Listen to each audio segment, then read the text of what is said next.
All right, so first let's just talk about the model assumptions for the Lotka-Volterra, the simplest predation model. And the first is that the growth of prey is limited only by predators. So in this case, you have exponential growth, and that's modified by the predators. You don't have any internal kind of prey carrying capacity, although there are extensions of these models that include carrying capacities for prey. We're just not going to go into them. Another assumption is that the predator is a specialist and it needs that species of prey to persist. So it's not a generalist that can eat other things. You also need to assume that individual predators can consume an infinite amount of prey, which is maybe not a very good assumption, but it helps us understand that, that there's not some kind of the predators don't get sated. They're not like full and then they stop hunting. And you have to assume that the predators and prey are encountering each other randomly and across some kind of like homogeneous habitat. So the prey can't hide basically, because that could also affect the predator-prey interaction. So, if you spend more time learning about this kind of population modeling, you can start seeing how to build out the models to make room for some of these more complicated interactions. But we're just going to keep things simple today, talking about the simplest form of the Lotka-Volterra model. What you end up with are these cycles.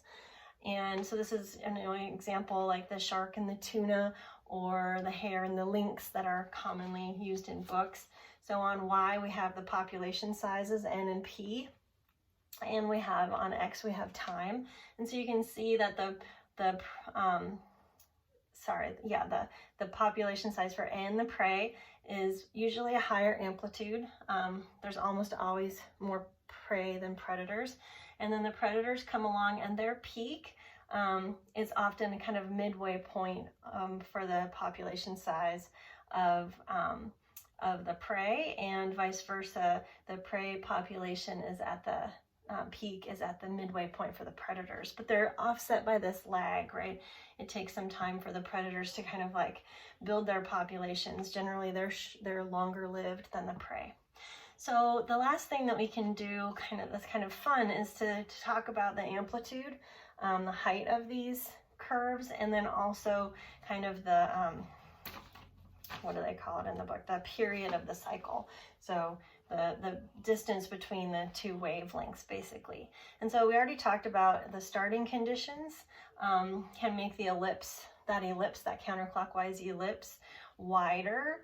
And if the starting populations are smaller, then the amplitudes of these two things will be smaller. So that's how the amplitude changes.